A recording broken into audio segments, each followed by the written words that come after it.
Hey, hey, Hey, Randy, how are you? I'm good, Troy. How are you? Doing well. Hi, Desi. Hey, Randy, how are you? I'm good. I'm good. Thank you for being here. No, thank you for having us. It's nice to meet you. Yeah, when I started looking at your guys' stuff down there, I was I was really impressed, and it not because of the volume of what's going on, but just the thought processes behind it. It's a rarity in this arena, and I want to make sure that if I'm able to put a spotlight on what I think somebody's doing that is heading in the right direction, I want to do that. Uh, so I looked at your stuff, and I'm going to start out by showing this little montage of pictures, and then we'll go after that. Okay? Cool. Sounds great. Can you guys see that? Yes. Okay, Sasquatch Origins is the name of their group, and you got Troy Palmer. Looks like a military guy. I'll ask that question later. And Desi. Now, here's the part that you should all be interested in, and that is their mission to uncover the truth about Sasquatch.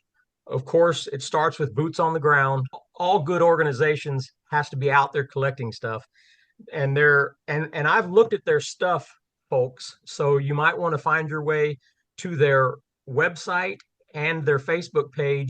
They are showing uh, footprints, knuckle prints, measurements, follow ups, recordings, whistles, vocalizations, but they're not ignoring all the natural components that are involved with other animals. They're showing other animals the possibilities of what other animals are doing. Uh, that's the parts that I like. Not ignoring all the other parts of nature to get to what we want it to be. So you guys are going to have to go in there and read their mission statement, and then follow from there.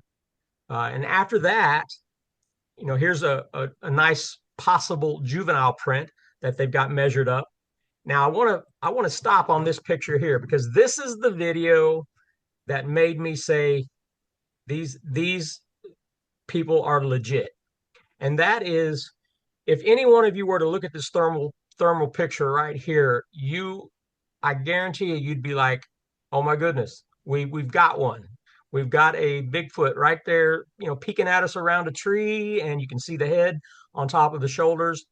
I myself have been guilty of these type of things. When I see something that I want it to be a Bigfoot and it becomes a Bigfoot, but the important thing is if you really want to weed out the legitimate researchers from the non-legitimate researchers, I know 9 out of 10 researchers would pass that picture off and it would become the world's greatest Bigfoot story.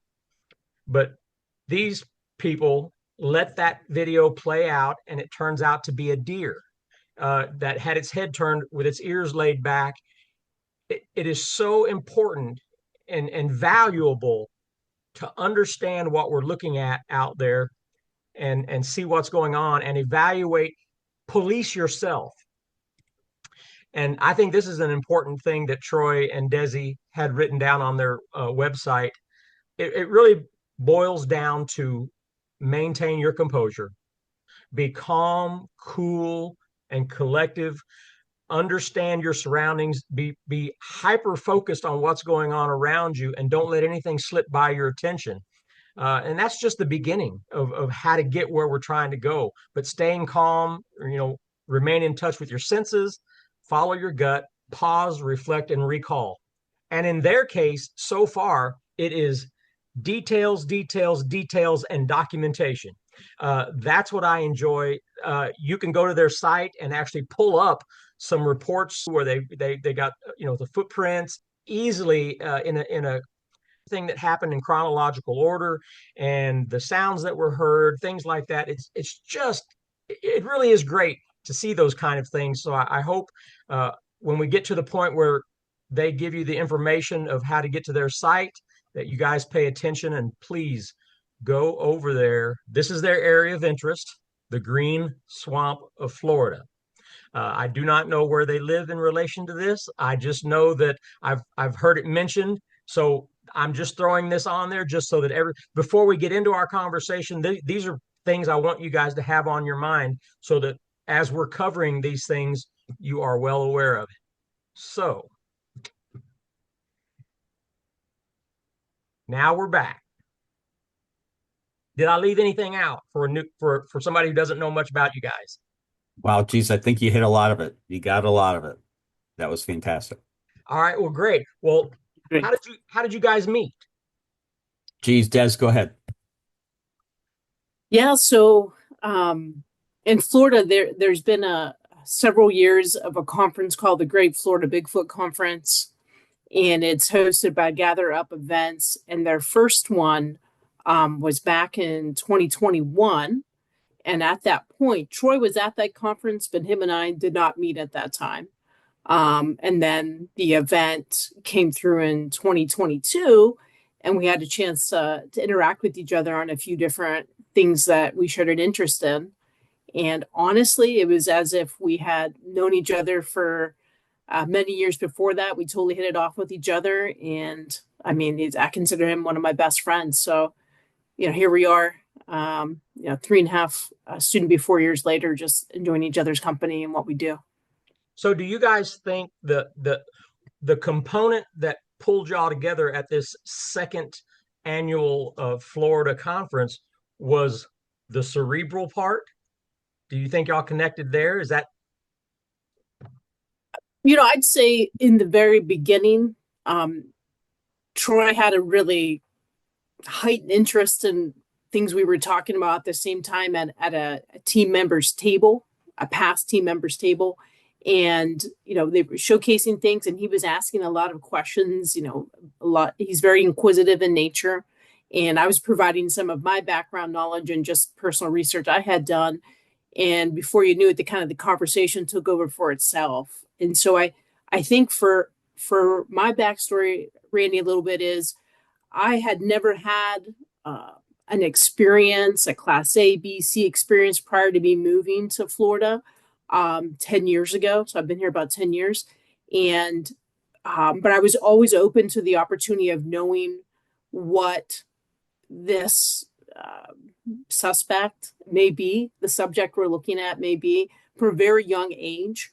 And so I had already done, your classic readings and your documentary watching and just following different people and groups throughout the internet. And so I felt like I had a very strong sense of understanding of the different approaches and what people were doing that I believed were solid, respectable research, and others that at the time maybe weren't doing that. And him and I hit that off on that note. And then before you knew it, he'll tell you all about his life story and where he got to this point today. But he's just filled with a vast amount of information about nature based on his experiences. And that's quite impressive. So you put the two of us together. Maybe walking into this, I was always, I believe in this. I haven't seen it, haven't heard it, haven't felt it yet, but it just felt like it was part of me. Where Troy was like, I have to see it to believe it or have an experience that knocks me off my socks. And that may have just happened with us together. that is great. That is great. Troy, the fact that you say I need to see one. I just Yeah. need to see it. I went through that same epiphany back in 2003 when I was down in the Kiamichi Mountains of Oklahoma on a four-wheeling trip with some other firefighters. And the guy taking us around through the mountains, we paid him $50 a piece to take us on a GPS tour through 50 miles of mountain ridges down there. And I was asking him about Bigfoot, and he was a local that lived there, and he said they're here. He said they're real. I've got friends that work in the logging industry that have seen them. He said I haven't seen one myself. He said, but they're here, and that's all I needed to hear. The moment I heard that from a person it was just a one-on-one conversation in the woods from somebody that knew the location, and for him to say that to me, I knew he was telling me the truth. And for me, I was like, well, by God, I got to see one. That is it. And so from that moment on, as you would probably understand with fire department schedules, every 2 weeks I had 4 days in a row off. So for the next year or longer, every 2 weeks I was down there on 4 day stretches, on my 4 day stretches off until I could see one. So I want to hear that Wow, part about you. yeah, that's impressive. So with me, I really didn't believe. I had a couple. When I moved down to Florida, I used to hunt. Don't do that anymore. But when I moved down to Florida, I used to hunt, go out in the woods quite a bit. And there was a period of time where I had all of a sudden, some odd things were happening. I was hunting a lot in 2016. I'd sit in my tree stand. At the end of the day, one day in particular, I hear off in the distance a growl, very loud growl. And I'm like, I've never heard that before. It was the weirdest thing. Anyhow, I said, oh, time for me to go. So I went down and left. I was hunting through the area again, very close to that same location. And I hear behind me something, sound like something jumped down.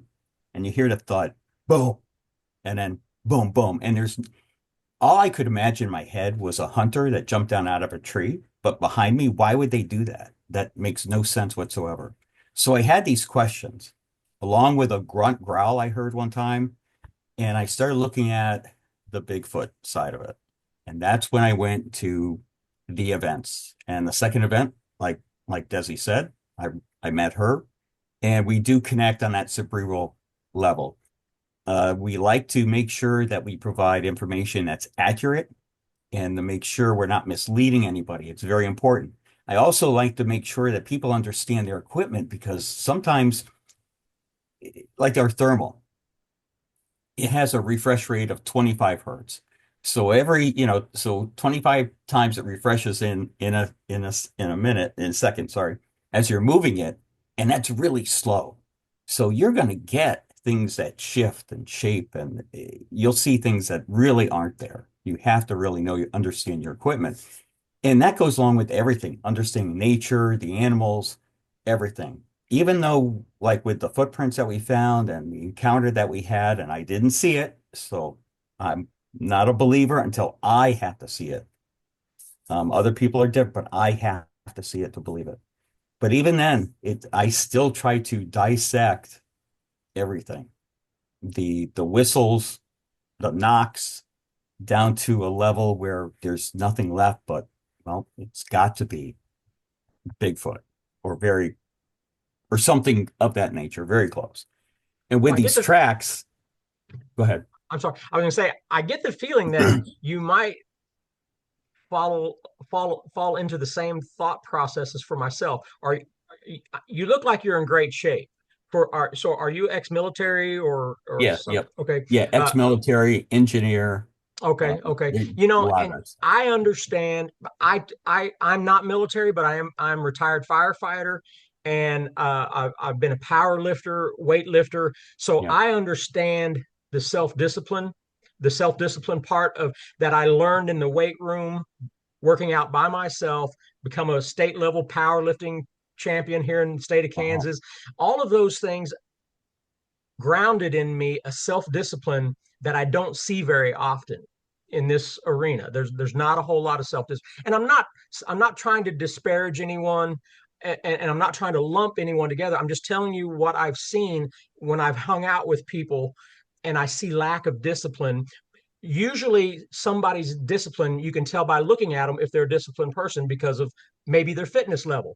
So, and that usually carries over not only in your professional life, but in your hobby also. Whatever you're doing, there's a carryover. So I'm always looking for people who have developed their self-discipline because that's who I want to spend my time with because they've already passed a couple of tests that I need to see from them before I'm ready to jump into this arena that is full of misconceptions and passing off things that aren't true and snowing people over and coming back with all of this. I got to have a Bigfoot every time and not really doing the homework. Man, that's why I appreciate what I saw Um, on your guys' page. I'm really I'm glad I found you guys. I'm certainly going to be staying on top of your guys' stuff, and I hope this video here pushes a lot of people your way. But yes, you can continue wherever I cut you off. You can keep on going. no, I totally agree with that. discipline is really important. You can get so sidetracked and sucked down a rabbit hole so easily. Sometimes you just got to pull yourself back. And sometimes I rely on Desi. Desi relies on me. But we use that so that we don't get sucked down these holes and we do the research. We analyze everything. I mean, those tracks were still, let's see, what's the best way to put it? We still look at those tracks and go, okay, is there anything else we missed? And everything that we gain in knowledge from other researchers and our experience out in the field, we try to apply that and say, okay, is there something we missed here? And so far, we haven't come up with anything. Now, the whistles and some of the other sounds, possibly because we don't see with that, you just hear it. So that one's hard. But even there, we've been chasing some whistles down for several years. I'm not really ready to say, okay, it's Bigfoot. I can't say that. It could be a Bob White. It could be a quail sound. It could be, some other weird bug, but the scenarios behind it doesn't tend to lean that way. But I'm not ready to say that. And I don't know if I ever will be. Well, some of these the components, some of these components, whether it be owl calls or whistles or things like that, it's taken me a long time and experiences to shift my what I think is a for me to have a better understanding. I was up in Washington by Mount St. Helens when I was involved with what I believe, and I recorded it, was a bluff charge. If you and it's on my YouTube channels, it's a bluff charge, but there were components that happened before the bluff charge while I'm in the vehicle sitting there on the logging road waiting for something to happen, and we're listening to this thing. There were triple triple knocks happened two separate times, then a shrill whistle, uh, and then it went into a temper tantrum where branches were breaking off the tree. You could hear them popping off the trunk, like snap. Not, there wasn't bending and breaking and splintering, but a pop where they were coming off the trunk of the tree. And he was pacing back and forth like he was having to build up his nerve. And then he'd come running out on the logging road. And all of this I got recorded on an audio. But the things that preceded it was the knocks and the whistle. And so if it wouldn't have ended up with a bluff charge, then I would be hard pressed to say those other things were Bigfoot related. But since they were all tied together, now I'm more convinced that they do whistle, because the whistle wasn't for me in the vehicle. The whistle was me. He was whistling to another Bigfoot. I'm about ready to do this bluff charge, or whatever the whistle means at that time. So it's taking those experiences for me to say to myself, my God, these things really are doing these type of things. And when it came to the owl calls, I would have never bought into that. Oh, they're mimicking owls to, Yeah. for whatever. I Mhm. would, to me, that was just so illogical. I couldn't get into it until in 2006 when I had my encounter that involved the two that came into my campsite. There was that whole series of owl calls, and they got louder and louder each time. There were 17 in a row, about every 5 seconds for 17 times in a row. And there was no owl calls before that, and there was none after my encounter. And after they stopped doing it, that's when they came out of the wood line, and there was no more owl calls after that. So now I am 100% sure they're using owl calls. I mean, it's amazing how I couldn't get Wow. over that hump until it happened to me. Yeah. I can totally understand that for sure. That's interesting about the knocks. I have to tell you a quick experience I had in this one area. I've heard whistles in this area, and the whistles that I heard, I always thought, well, maybe if it is, these things are very laid back. They're not aggressive at all. Well, maybe about a month or two ago, I was in the same area and I got a series of knocks. A knock, followed by another knock, followed by three knocks. And that, for some reason, I felt that was aggressive. I've never heard that before out there. It was in the woods, and I'm like, what in the heck is Yeah. that? And when you just said that, I'm sitting there going, you just described what I heard. I'm glad we had that conversation. I'm glad you brought that up because me and Des, we were talking about it, and I told Desi, she went out there by herself, and and there was some. I warned her about that sound. I said The sound sounded aggressive. Didn't sound like the normal uh, whistles that we've had in the past. This one sounded aggressive. I had that gut feeling. Um, no proof to it, obviously, but you had that feeling. So I passed it on to her. And luckily, we haven't heard it since. I shouldn't say luckily, but we haven't had any issues out there since. But you always have to stay on your toes about it. We've had experiences where you get pelted with rocks almost all night long. And while we're laying in the tent, me and my partner were laying in the tent and we had headsets on, and I have a parabolic up running uphill away from giving them the upper hill. And we were pelted with rocks all night long. And we're laying in the tent and we're whispering to each other. We're like, well, there it goes again. You can hear a break and then a throw, and then the rocks hitting the tables, rocks hitting the Polaris Ranger, rocks hitting everywhere. And I'm like, it's got to be the juveniles. I said, it's we're laying in the tent, and I'm saying it's got to be. Which Bigfoot has the time to give you 3 hours of rock throwing unless it's one of the little ones? It can't be a big one. They Yeah. can't have that waste that much time just dinking and dunking little rocks. So the next day, Shane goes up there, finds the footprints that came in on the back side of that ridge, and indeed, it was the siblings of this. It was the two Wow. little ones that were up there throwing rocks. And so we gathered up about 40 or 50 little hand-sized rocks, took a Sharpie pen and put marks on the rocks, went up there, placed them all with the mark sides down where all these footprints were at behind the tree line up above us. The next night, they were throwing them at us again, and we'd get up and look around and found the rocks that we had marked. It's amazing. That's Oh, that's amazing. a great idea. What a great idea that is to mark them with the Sharpie. I'm giving you some good ideas. Yeah, Yeah, you absolutely. absolutely are. Loving it. Hey, you're gonna have Yeah, to that find your way up to some of my areas one of these days. Love to do it. Love to do it. That would be a great collaboration. absolutely. So, when it comes down to your area, do you ever go anywhere? Did you ever go out of Florida, or have you never had a need to? Well, Desi has. Yeah, so just the past year, I made it up to Tennessee. So the same organization hosts several different Bigfoot conferences in a couple other states. They also do a cruise as well. And I had gone up there with a couple fellow researchers. There were people speaking up there that I really wanted to hear present that I admire and respect. And so we went up there and we spent a little time in the mountains, and it was absolutely beautiful terrain. I mean, it's actually mountains. We have pretty much everything here is flat, and if you get lucky every now and then, you've got a little bit of a hill to stand on from something that was dug out. Um, so you have a little bit of a vantage point, but it was beautiful up there. We recorded just your typical nature sounds, nothing out of the usual, some common owls and so forth, but it just kind of reminds you, your setting here our setting here is just so different from a lot of the other locations in the country.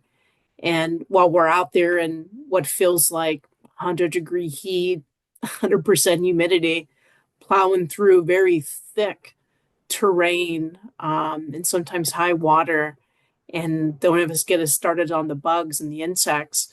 You have all that you're kind of dealing with at the same time of trying to keep all your senses alert and alive, because you want to take something away from every trip you go out on, and we truly do. It's we learn so much from each other, and we learn so much from nature, and just the beauty of the experience that we share together. There's always something to walk away from, but being up there for that very short amount of time, it was only a 3-day trip.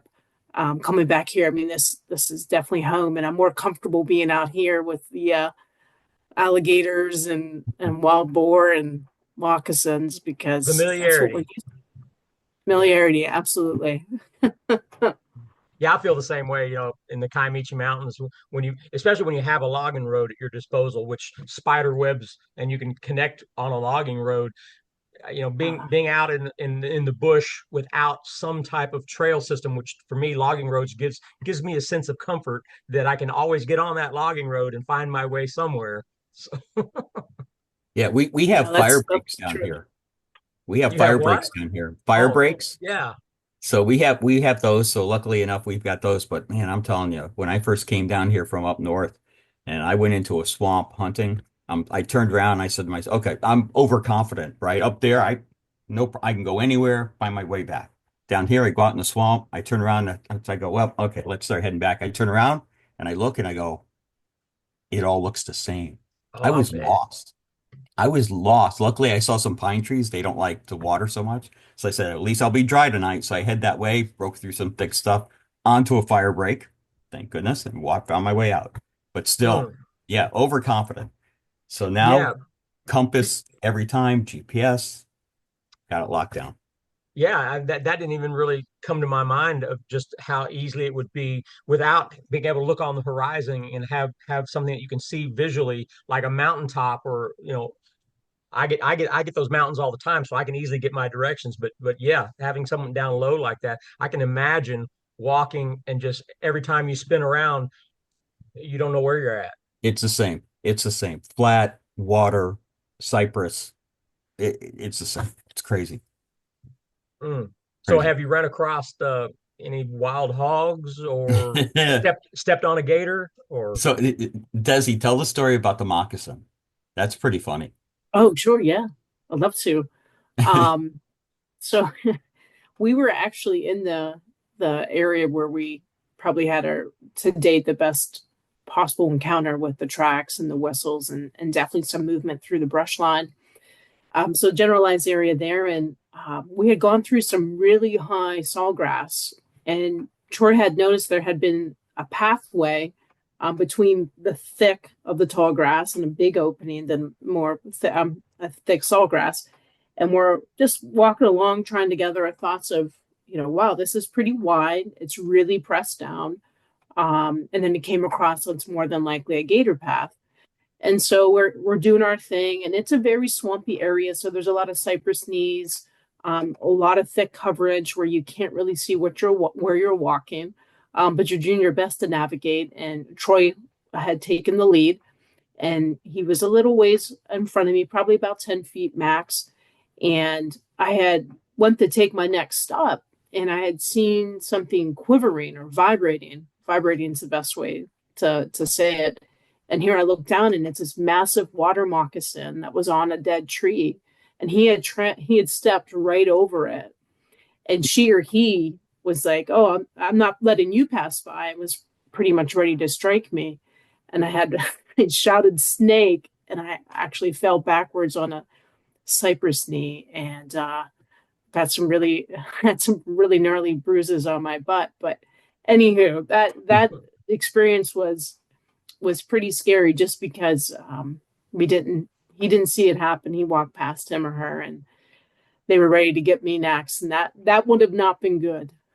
well, yeah, isn't it weird how those water moccasins behave just like a rattlesnake when they're Yep. trying to alert you that they're there?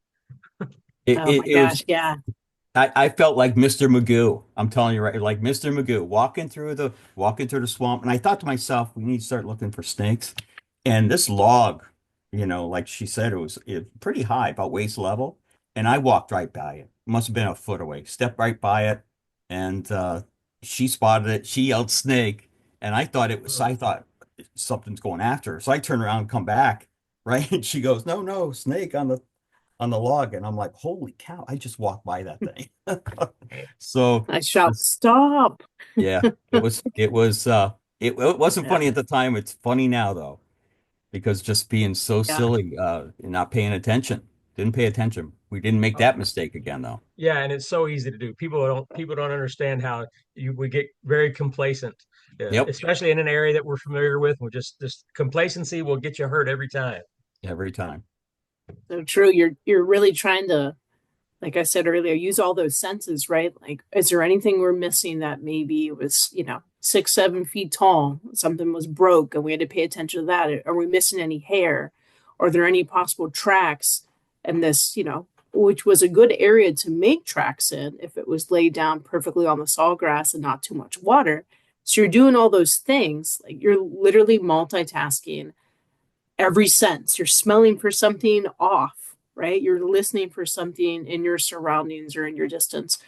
Um, it is very easy to lose all your sense of, well, what you should be paying attention to for safety because at the time your priority is looking for evidence, you know. So that definitely was one for the books, and we have a lot of encounters with wild boar. And I mean, I know I shouldn't say I love it. I know they're very dangerous, but they're like it's my favorite thing to experience out there if I have the opportunity. And we've had really close experiences when it was raining really, really hard and we had ponchos on, and they can't hear us. So they're masking the rain's masking our sound, our smell, you name it. And we were able to approach a set together that we're just going around and looking for grub, right? And ready to do some rooting. And they literally just walked right upon us.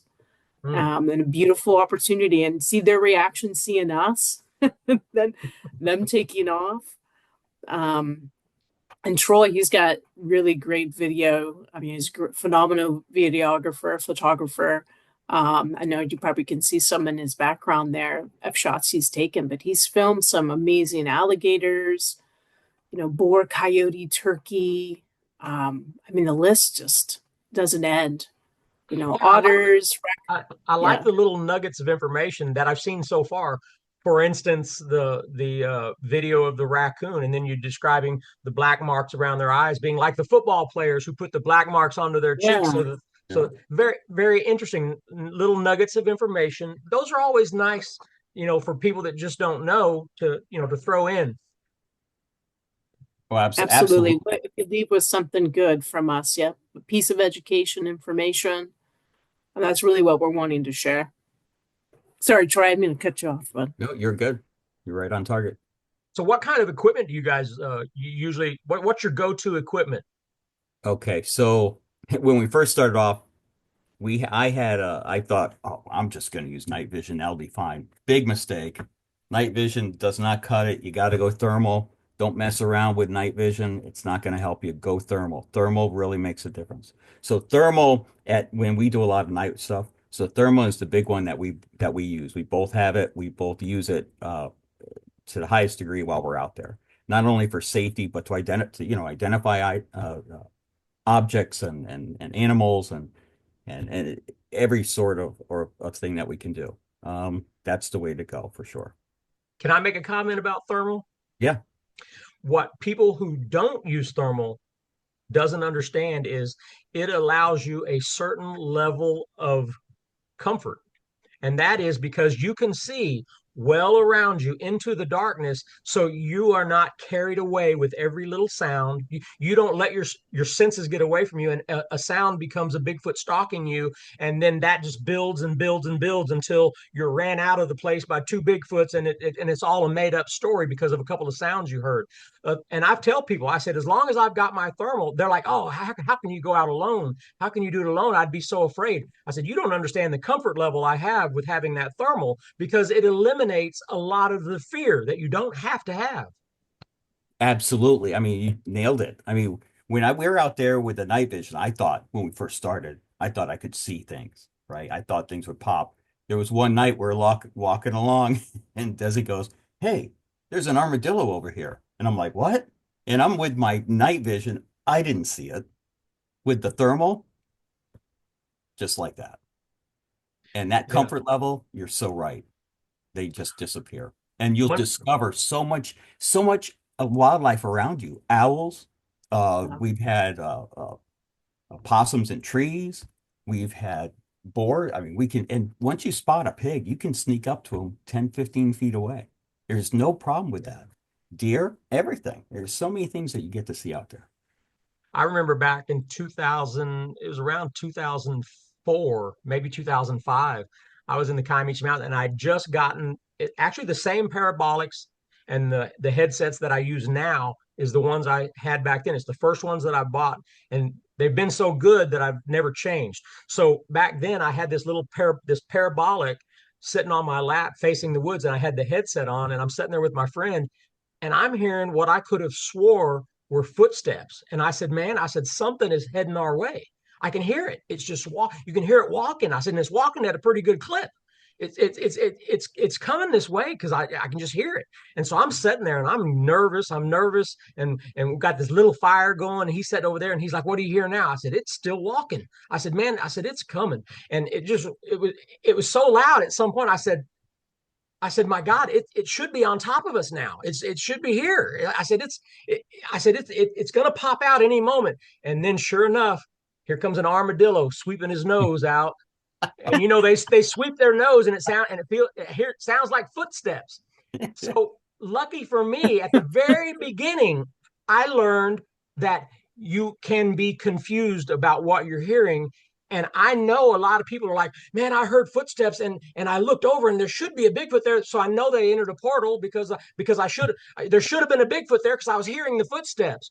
I know what you can be hearing, and you don't want to hear that it's not a Bigfoot. So then you have to make up a story that it's an invisible Bigfoot that's cloaked and entered a portal, and it makes me crazy.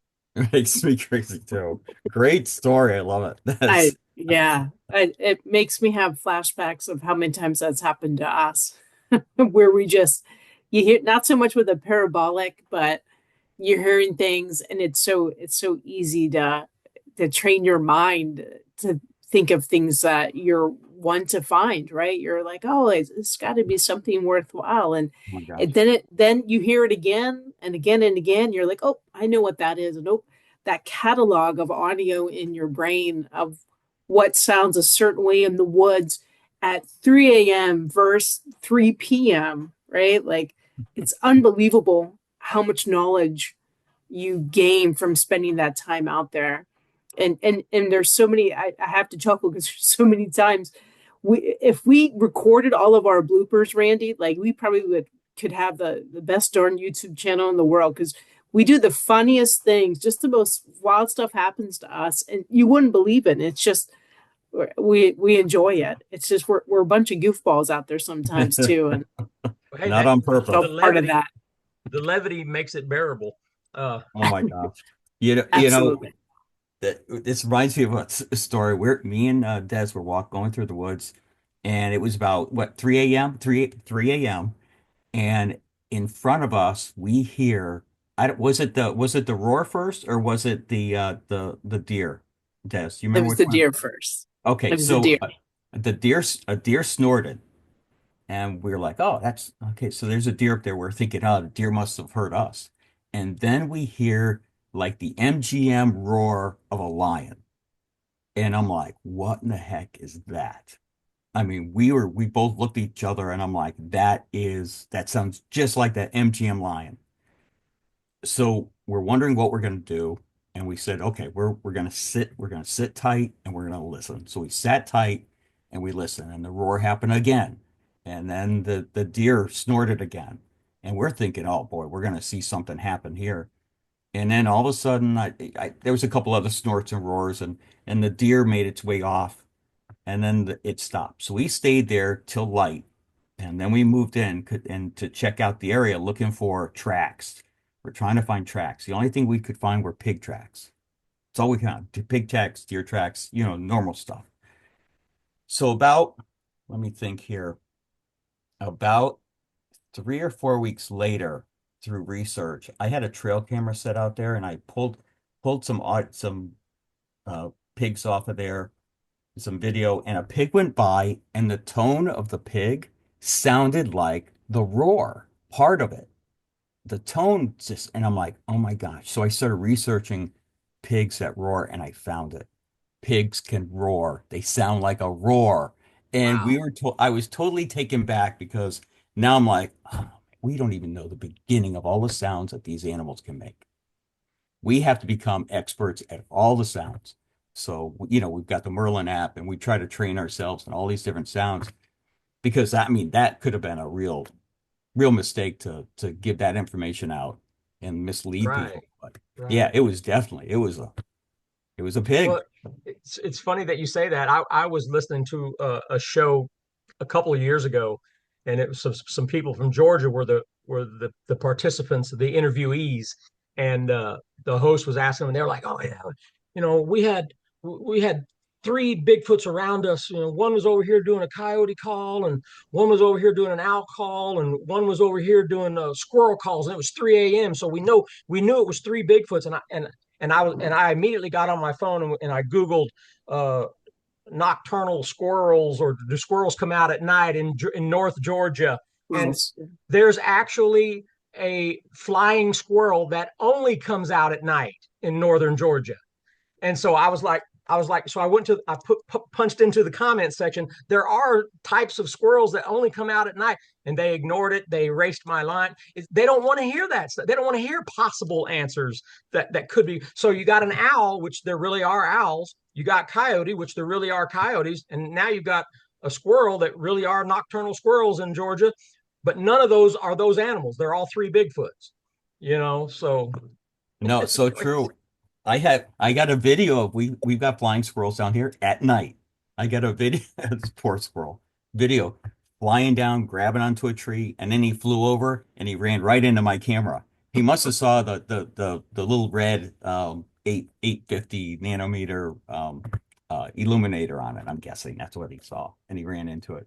But yeah, it's so true. You're right on, man. wow. One time I had a guy out in the Kiamichis, and it was his first time out. Super nice guy. I love the guy. We're still best friends right now.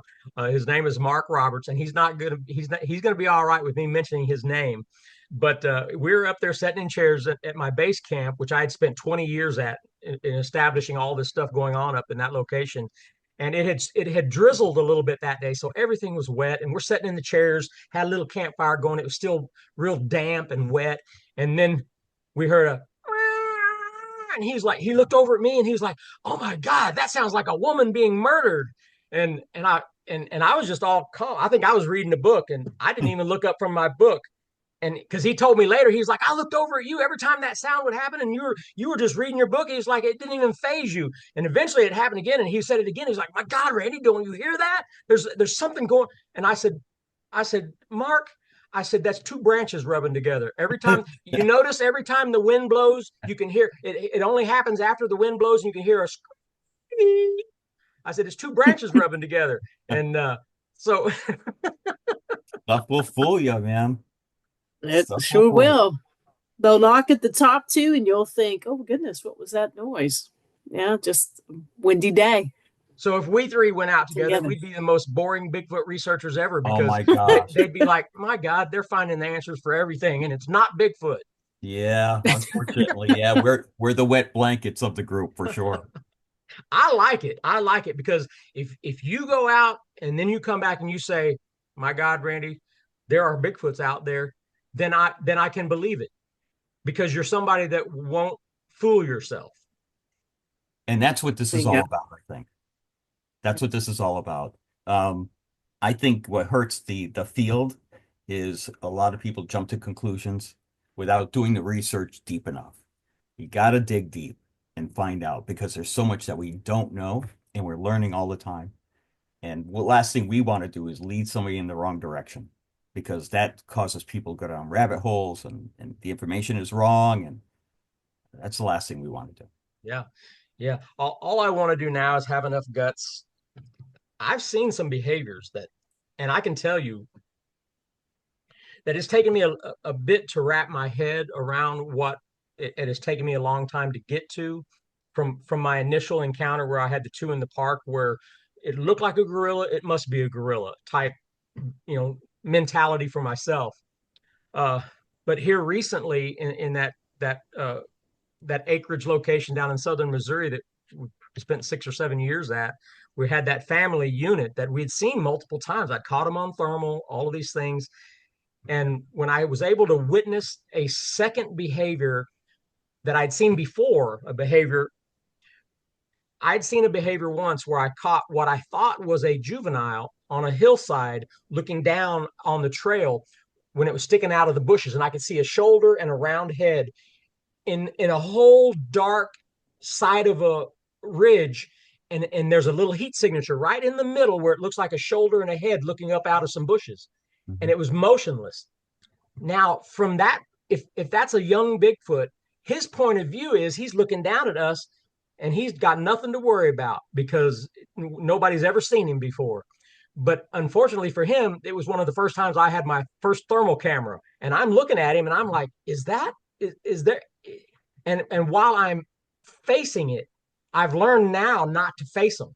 But when I was facing it, I was looking at my monitor and I was facing it. He was frozen, and he was sticking up out of the bushes about maybe this much, and he was frozen still. And I'm looking at it, and I'm talking to the other guy on the trail. I said, is that a head and shoulders? I said, and the guy on the trail went walking ahead of me in the dark with just a little bitty headlamp on, and I'm standing there still facing that whatever it was, and I'm looking at it, and then I holler at my friend. I said, "Oh my God, I think it's slowly dropping." It took 3 minutes. It was slowly dropping, and in 3 minutes, it had dropped completely into the bush. That's how slow it moved when it thought it was being looked at. That is a Wow. behavior that is specific to, that's the way a sniper moves. That's how they stay hidden in plain sight in the daylight, by Wow. not moving.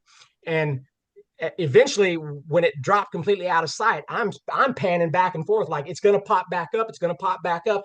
And Mm. then after a minute, I panned down the trail that I just walked up, and there it was standing on the side of the trail looking around a tree at me, and it was a small one. Wow. So and I started walking in its direction, and it darted down into down on the downhill side of the. So that was the moment I said, I just saw a specific behavior that I can now catalog. Yep. And it happened again just a few years back at this property in Missouri, when I spotted a head poking up out of some deep grass in a field that we'd walked down many, many times. It was midnight or later. There was three of us, and one of them was a biologist that had just joined us from Wisconsin. So we were walking down the trail, and I was panning off to the left, and I see this round head looking up out of the grass about 150 feet out, 100 feet, 150 feet out, and it's motionless. And I tell the guys, I said, that's the only heat signature out there in an area where we've seen the Bigfoots many times. I said, so I'm going to watch it.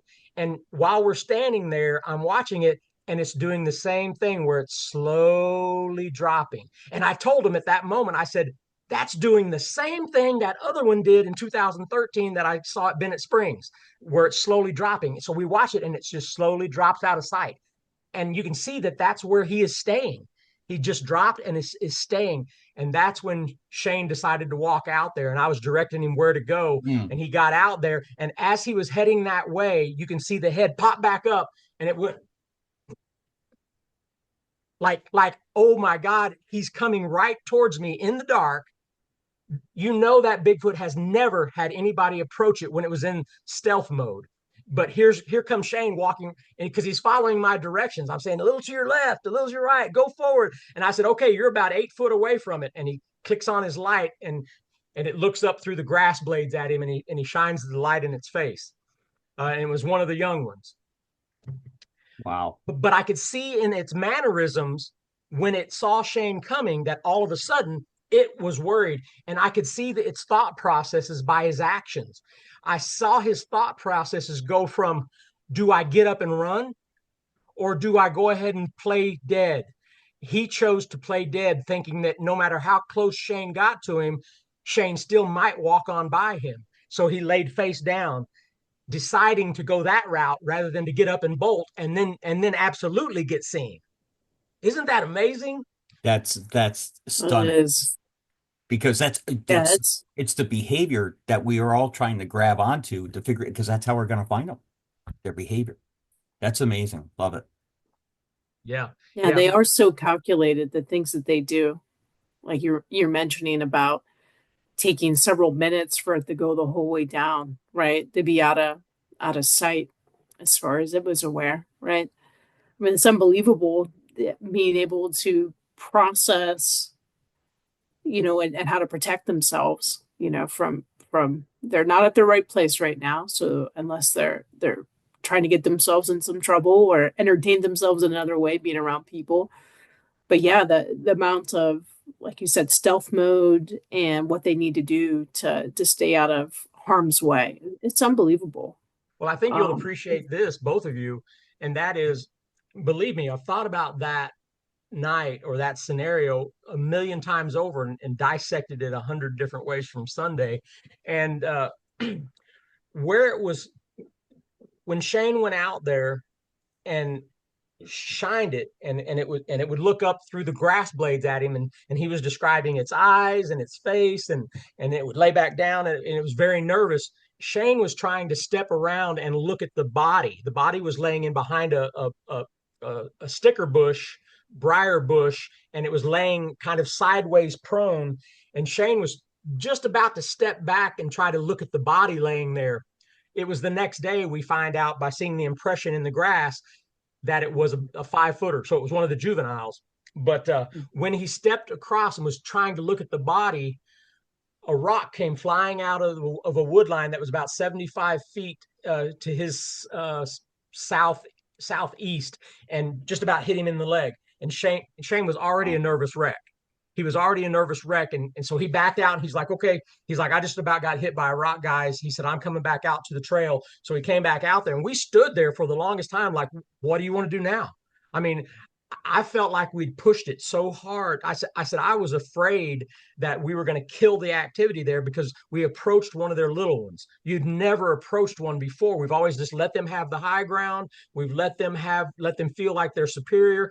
This is the first time we ever pushed one to be nervous. But when Shane stepped up to it to try to look at the body, he said he heard a noise coming from the one laying on the ground that he could only describe. He said, I didn't see it, but it sounded like it was clicking its teeth. He said, and that's when the rock came flying out that almost hit him in the leg. So the next day when we went in there, we decided to go back to camp and just let them have their space. After that, we were so enthralled because I'd caught it on thermal, him going out there, and you can see the head poking up. I've got all that on the thermal video.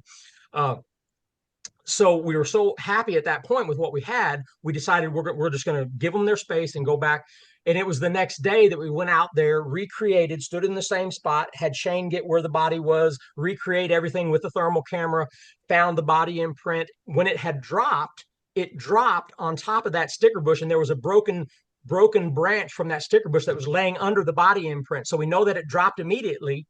So when we were walking down that trail, the rock that got thrown towards him goes back in. Shane goes back into that wood line. We found the other sibling's footprint and the mother's footprint. So she was probably the one that threw the rock. Now, with that scenario in mind, you've got a 5 footer laying out there in the grass. You've got the other sibling. Remember, I told you the rocks that were being thrown that one night that we marked? There was two siblings. There was two young siblings in this family unit, and the mother and the other sibling was back there. And I started to dissect things, and I said they were piggybacking each other because you know how often one needs to be separated from the others to create a diversion if needed. So they were separate on purpose. We were always wondering, how did that one end up there out there by itself when the mom and the other one was back there in the wood line? They were piggybacking each other as we were going down the trail because you know they're always separate in case they need one to put a diversion in case another one gets discovered. Interesting. Wow. Yeah. That whole Yes. that Is whole that- experience. Oh my goodness. Yeah. There's so much gain from that. It's unbelievable. Yeah. So they were in the process. We caught a piggybacking of three of them. They were piggybacking, passing each other up and finding a spot on the trail to watch us go down. They didn't know we'd discover one of them, but they had the separation that always seems to be when there's more than one, they keep themselves separated in a way where if one gets compromised, the other one can have a diversion. Now, I want to tell you one other thing that I dissected out of that. I said to Shane, I said, the mother quietly threw a rock at you. She didn't scream at you. She didn't shake a tree. And she was less than 100 feet away. And she could have shook a tree and let you know that you were getting too close to her baby. I said, she's got an even younger one on her torso. She's protecting an even younger one that she's got. I said, that's why she only threw a rock so that you still wouldn't know where she was.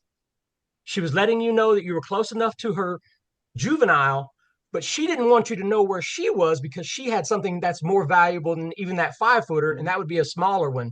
We didn't know until 2 years later when we found some 6-inch tracks that indeed at that time she would have had a little one. That's crazy. Isn't that awesome to be able to That come up is- with those kind of things? Oh yeah. That is stunning. And it sheds some light on our encounter, on our experience that we had. That's amazing. It's really, yeah. I Wow. mean, everything you've taken from, that moment in time with your research partners and um stacking that all together. I mean, you literally just painted an entire picture from the inception of the encounter to them exiting the picture, right? Like there's so much within that period of time, even if it was only, I don't know how long it was, 10 minutes, 5 minutes, 30 minutes, whatever it may be. Yeah. That's more than people experience in a lifetime doing this stuff, I doing this know. type of Yeah, research. absolutely. I've been fortunate. I am tenacious. I've got some OCD issues, and that has worked out to my favor. Because I have sunk some money into this stuff. I got a thermal drone. I've got all of this equipment, Wow. and I've got the self discipline to go out alone and spend the time that it takes. And those are really, it's a numbers game. It is a numbers game, and you not only have to know where they're at, you have to be willing to get in there where they're at and then give it time. That's the only thing that works in our favor. Yep. Wow. Yeah, Yeah, I I was watching the agree. watching what you were doing with the wooden log where you hollowed it out and you're putting devices in there. I I can't hollow that out. I can't do that. So I have a PVC pipe.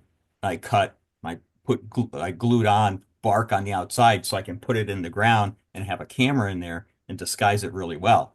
So that's what we're doing. Almost the same, very similar. Yeah. But the way to go is the way you went. To have the actual log, the wood right there, because that's the natural materials. It doesn't give off the Yeah. smell. It fits in the environment much better. Yeah. If I could do that, that's the way I would do it, Randy. When I saw that, I told Des, like, oh, you got to see this. This is awesome. Because I think that's what you need to do. Yeah, well, I'm gonna go ahead and I'll let you guys know this because I think it's worth trying, and that means anybody listening to this is also going to get this idea.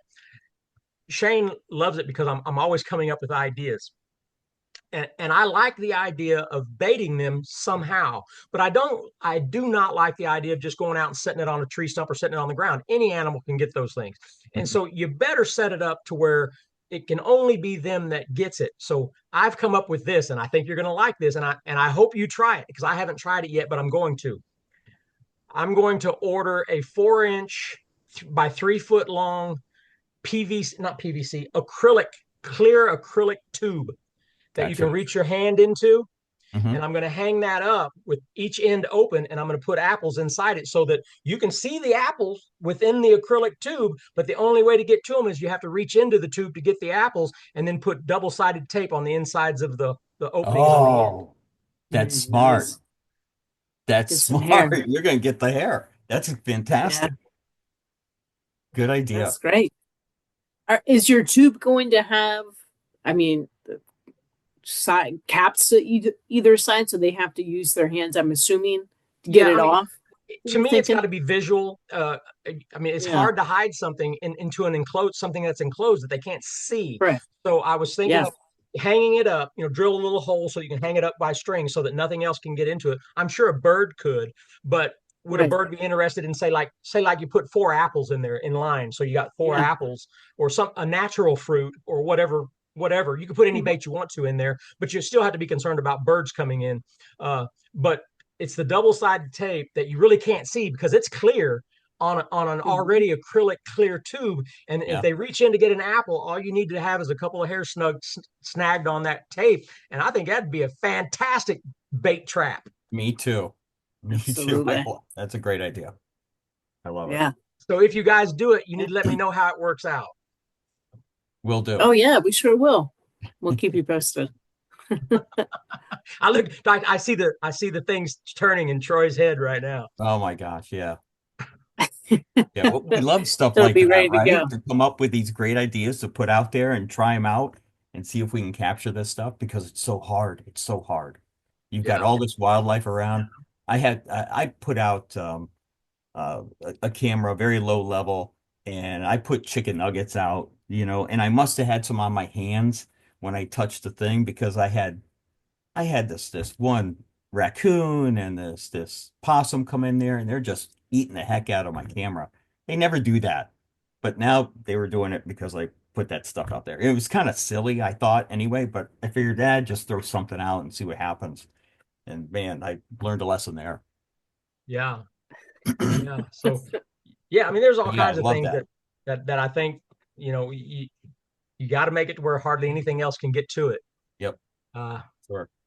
but yeah, I mean, as a matter of Agreed. fact, there was a stretch in the Kiamichis where before things got really ramped up there, where things were happening all the time, I was putting out like half trash bags full of super super buttery and salty popcorn.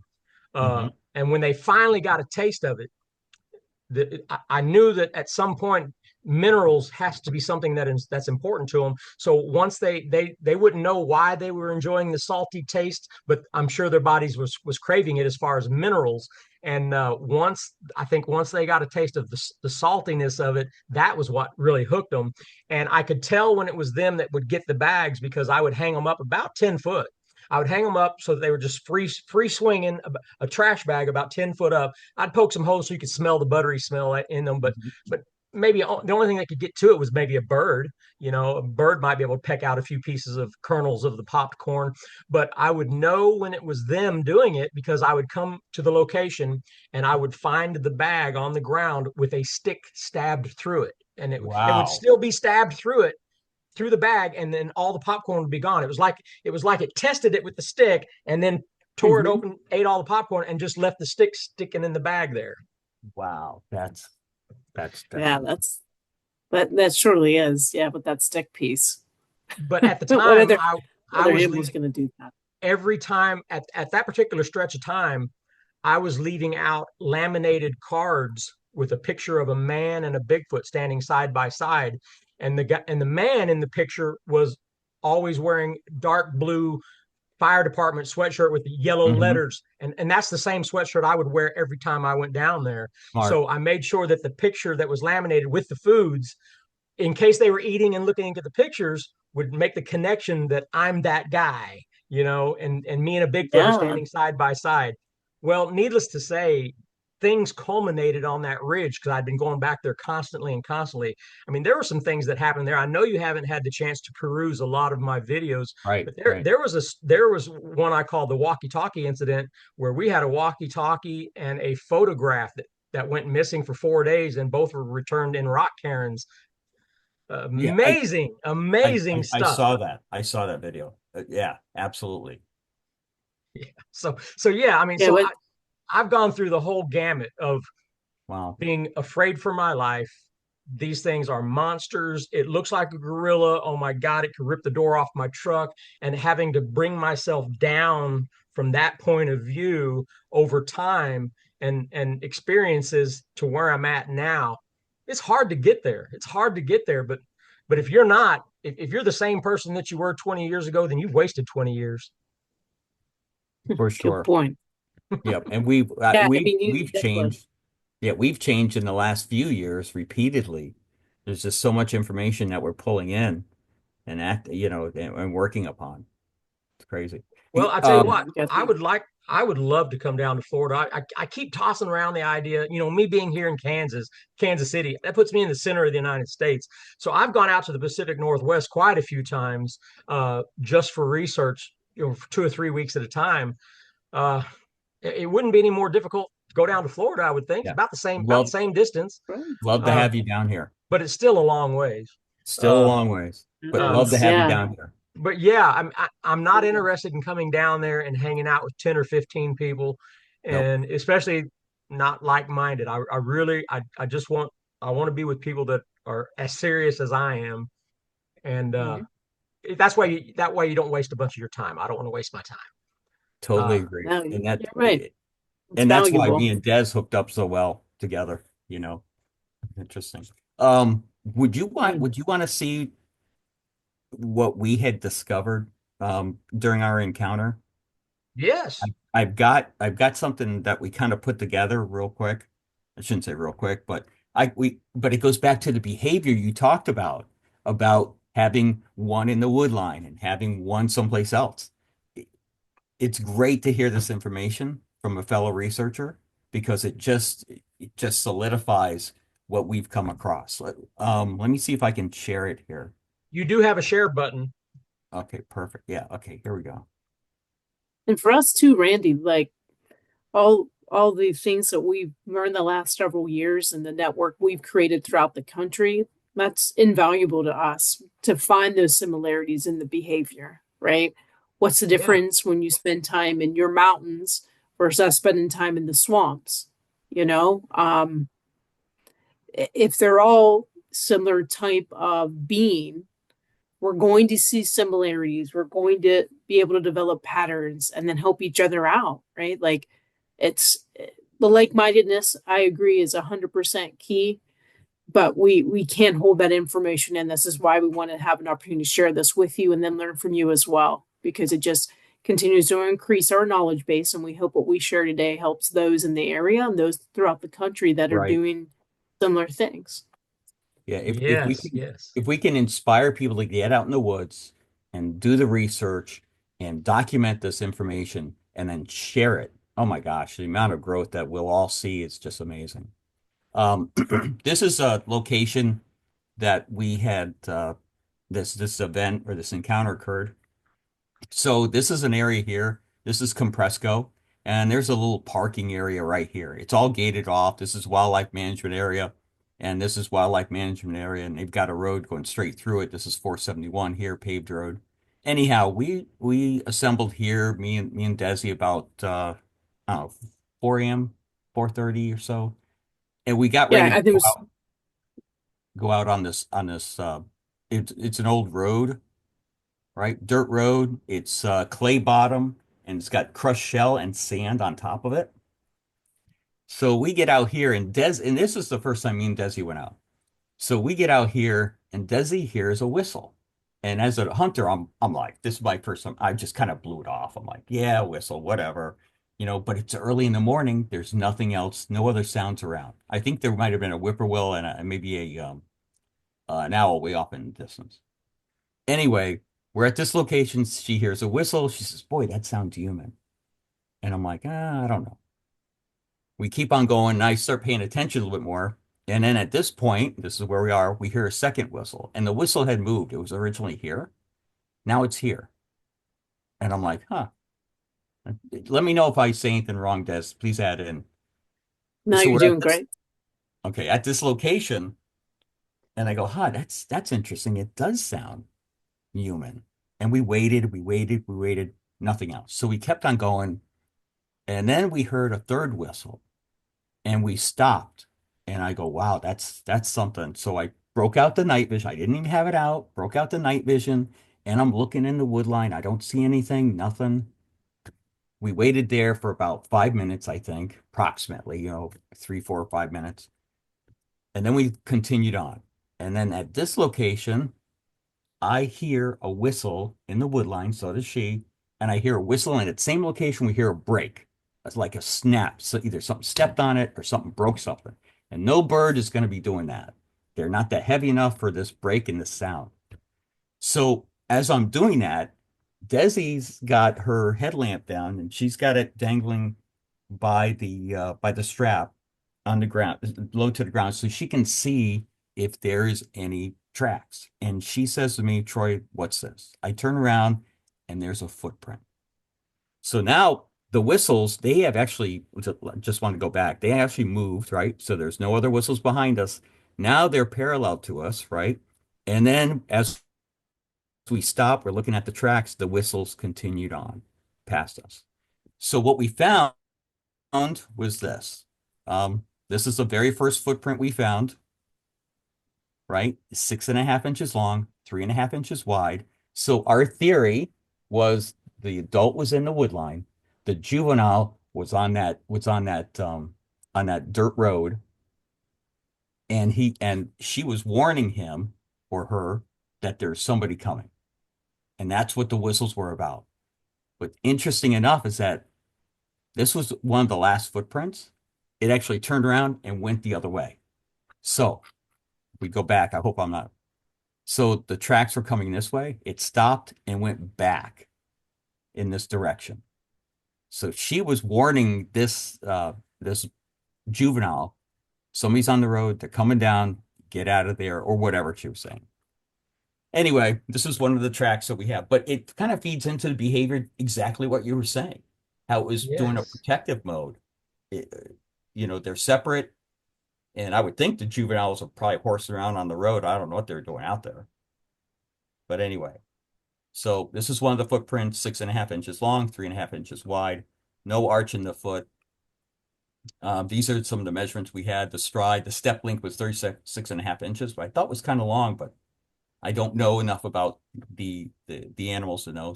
The stride length, heel to heel, right heel Right. to right heel was 7.5 inches long.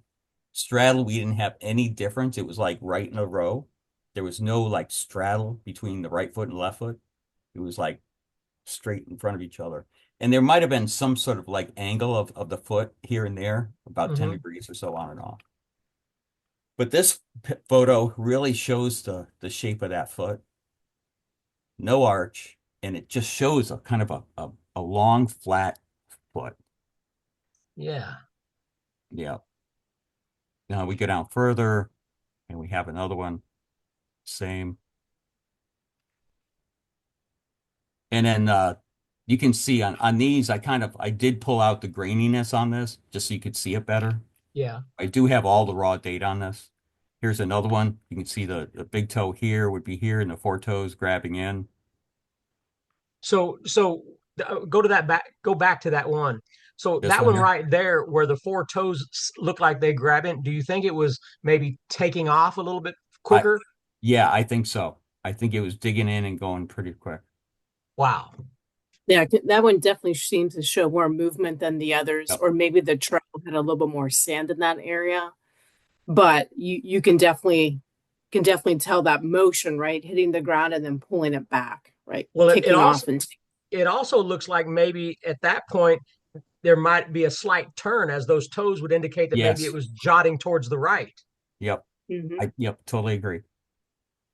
Yep. That's And I'm awesome. not sure how that mid-tarsal break works. If the front of the foot can go laterally like this, or Mhm. how, I'm not sure how that works. I would love to know how that Yeah, and works. there's definitely been discussions about that. Well, it may have rolled up on the toes and then pivoted and then Yeah. just pushed off more to the right. You Yep. know, that's cool. Yeah. Very interesting stuff. Another one here, and this is kind of odd, the shape, but I think there's just some debris that got pushed back here, but very Mm. similar. And then this one I love because you've got a centipede that went through the footprint. It Wow. actually walked through, but you can see the toes up in here, Sure right? enough. And it looks like it got some pressure in here where it flattened it out. But this material's so hard. You can see the shells and the sand in here, and this is the clay that's underneath this stuff. Hmm. Knuckles. We believe that these are knuckle tracks. We've got the four here, and I think the thumb is over here somewhere. Nice. Yeah. And then down here again, knuckles. We got I believe that's the tip of the right hand, the thumb right Yep. there. And then you got Um, the four knuckles mhm. here. We believe that's the tip. Not sure, but that's what we think it is. I think I got Wow. one more footprint. Yeah, this one you can see the toes That real was well. the pads. Yeah. And you can see how um the variable of light in every shot either made the picture or didn't make the picture. So trying to go from the moment of finding that first track with the green headlamp to the very final one, I mean that moment in time, it so much had gone through both of our minds, and I think I pretty much was like, we need to set our bags down and we need to start documenting everything we find right now, because we could have chose to follow those whistles further and then lose all that evidence. Yeah. Um, because when that sun came up, everything got a little bit more difficult to hold on to. And it was there, and then it wasn't there, and your eyes are playing tricks on you. And so, there's 100 different things we could go back and change from that morning. starting with having thermal instead of the just Yep. the night vision. But it was unbelievable what we learned about sunlight that morning It was, into Yeah. the yeah, early afternoon. it was amazing. Like Desi said, without that green headlamp, the way we're using it, Desi you used it. We spotted that track when the sun came up. The tracks just seemed to blend right into the sand. They just Man. Wow. blended away. It was very And we difficult to really spot. think that in the times we've talked about this since, which is very often, of course, as we think that they're aware of that as well. They're aware when their sun comes up, their tracks are not easy to be made by anyone. This trail is used by people that go, Maintenance. running, maintenance. So big, swift mud vehicles go through, erase the tracks. People ride bikes on this trail. The trail is used for things. We were on the back end of the trail. Yeah. So that area is not very frequented. It's the main entrance is what, Troy, 3.5 miles away or Yeah, three and a it's quarter miles. on the total other side of the swamp. It's about, Swamp, yeah, yeah. 3.5 miles to the closest campsite on that west side. So do Yeah. you guys ever If camp in there? We do not at we that have. location. We camp at a different location that's closer to this. Hmm. Yeah. What great terrain. I mean, imagine having my thermal drone you could send up when those whistles were going on and Oh my gosh. looking Uh, for what was paralleling you guys. That's for sure. And it was interesting when you were telling us the story about the behavior, and that's the key, the behavior. I'm sitting there thinking to myself, oh my God, this is what she was doing. She was doing the exact same thing that yours was. They were separated.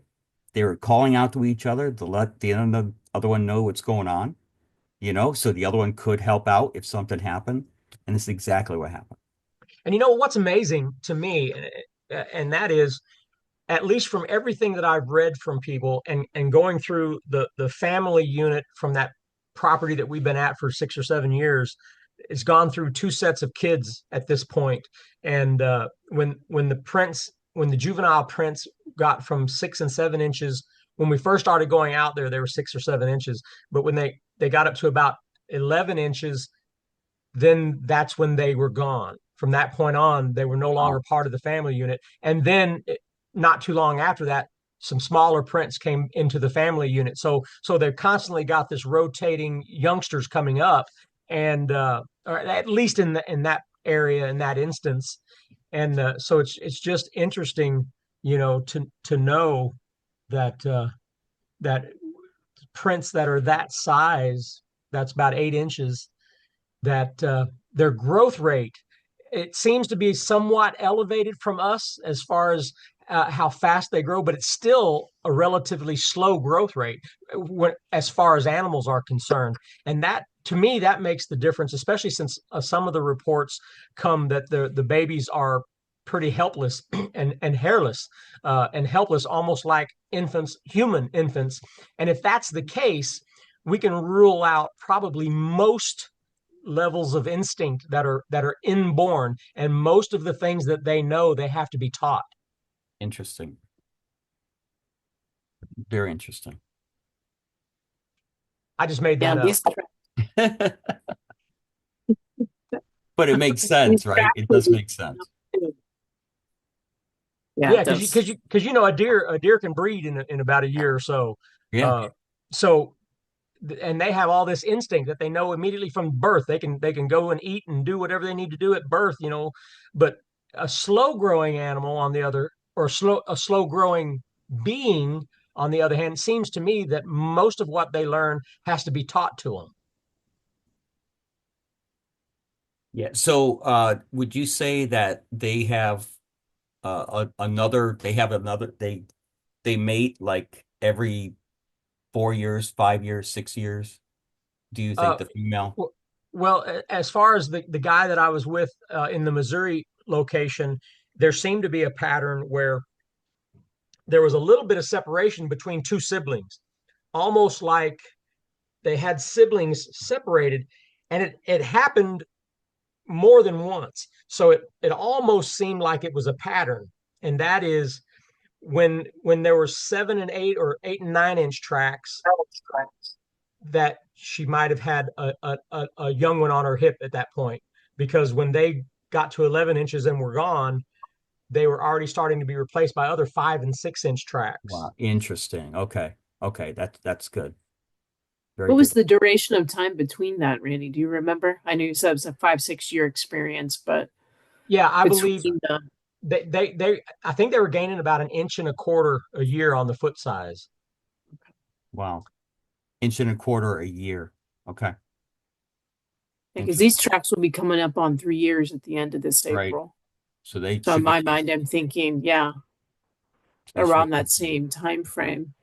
And that's the other thing, Randy. I'm stepping back, but the 6.5 inches, we dove so deep into this with the 6.5 inches long, 3.5 inches wide. I mean, we're measuring I was measuring my grandkids' foot. They're 4 years old, and that's how big their foot was. So we're looking at this, going, what in the heck is there doing a toddler out in the middle of the out in this area? I shouldn't say middle, but out in this area alone because there's no other tracks around it, right? What was Yeah. this toddler doing out there? So this is the type of stuff that we're looking into and going, wait a minute, that makes no sense whatsoever. But it adds more credence to the encounter, adds more credence to what this really is. Um, Mhm. so Well, and yeah, you can also, even in that print right there that you're measuring, and you can see the protruding rock right there in the center. yep, I don't know how sharp some of those shells or rock pieces are, but you would think that you would see some double steps where something hurts a foot and you'll just double step. yeah. Mhm. So if you're not seeing that at all, then that also brings Oh, credibility. good point. Yeah, and we never saw that. There was none of that. Yeah, Interesting. we're tender-footed. We are. If I was to step on a sharp stick or a sharp rock, I'd be double stepping all over the place. And even walking on this is like walking on sandpaper. And I know myself, I've gone for Oh, long walks on the beaches in the water. And if I go too far, at the end of the day, I'm telling you, my feet are hurting because it tore them up a little bit. And there mhm. was, yeah, interesting. Yeah, I personally like this one up here where it shows this one here, where it looks like it just compressed down and the foot is kind Yeah, of fat, and it shows that just how it just kind of push that material out. Yeah. Anyway, because there really isn't much there to push down. So if yeah, something of there's that not. weight is going to make an impact. Yeah. And yeah, that material varied. It was about at the deepest part, maybe a quarter inch to um maybe a little bit thicker than a quarter inch. Not much more than that. The material. It was very, very thin. Yeah. Anyway, so Right yeah, on. so we wanted to share this and Mhm. get that kind of understand about the behavior. It kind of matches right up with it. So it's And very good. once we start to have a better understanding of what to expect when something is happening, once our knowledge base gets more elevated with knowing if their behaviors are consistent, then when something does happen, we would be more attuned to what's happening in the other parts of that behavior that we should be aware of that we're not aware of until we know it. Right. Hmm. Absolutely. Yeah. And I try to learn, Absolutely. I think we all do. We try to learn from every other animal out there what their behaviors are and how they handle everything and different situations and we try to apply it to this. I mean, I've done the reading on the gorillas and chimpanzees and things like that. No, they're not exactly the same, but it was kind of a starting point.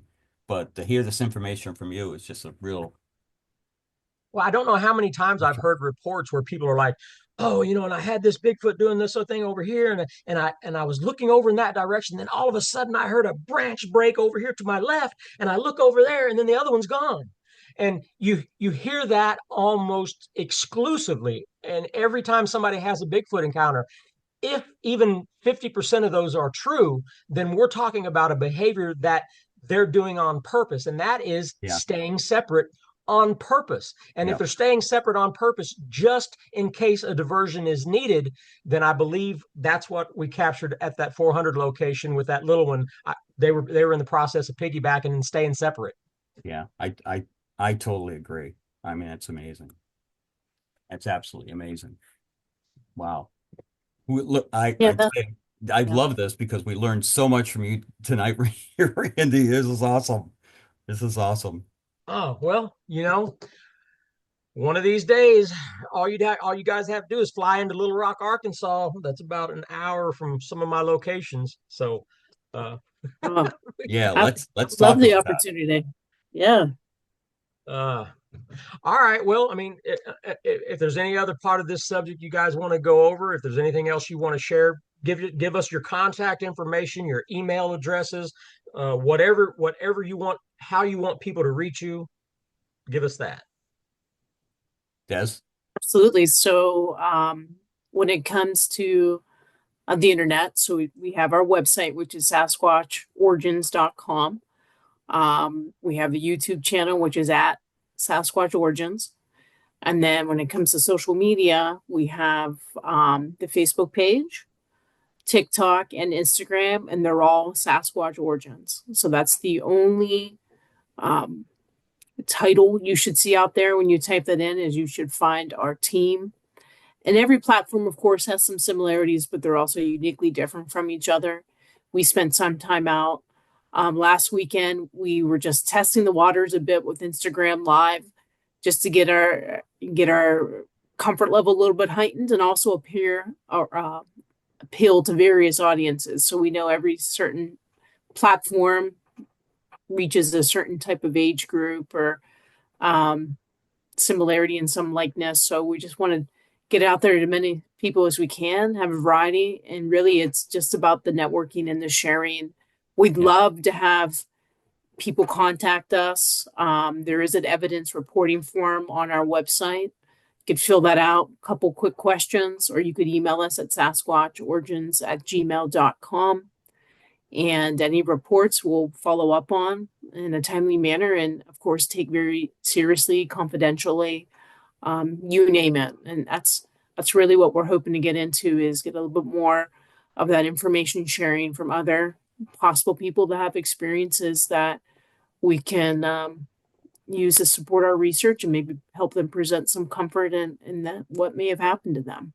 All right. Well, everybody, all my listeners, people that are tuning into this, I'm not a very big platform. I mean, I've only got just barely over 3,000 subs. I like it to grow organically. I'm not on TikTok. I'm not on Instagram. I'm not on any of that kind of stuff because I'm dumb when it comes to tech. I barely learned how to do YouTube in this past year, but I've done my homework. I've done my homework with these two before I even invited them on for an interview. So you guys, my listeners and my subs, you can take my word for it that you should go and sub to these guys, because at this point they're doing it the right way, and that's where you want to go. You want to go where people are doing it the right way. Well, thank you, Randy. Really appreciate it. And I'll tell you, you've got one of the best YouTube channels out there. It just a lot of it is very, Absolutely. very good information, and I fully enjoy it. Yeah, no, I That's enjoy terrific. this, man. In this time, in this day and age of information and mysteries, where is the last mystery? that that someone as Yeah. dumb as me, I mean, you guys are smart, but someone as dumb as No, me can be involved in. my gosh. Don't say Not that. dumb. Don't say Let's solve that. this. We're a Let's lot solve dumber this than what you mystery think. together. Yeah, Yeah, yeah. All right. absolutely. Well, then if that's it, I appreciate you guys giving me your time, and hopefully we'll move on to bigger and better things. And I'd love to share a campfire with you guys in the future somewhere. You got it. Absolutely. Love it too. Thank you, sir. Bye bye. All right. Thank you. Take care. For the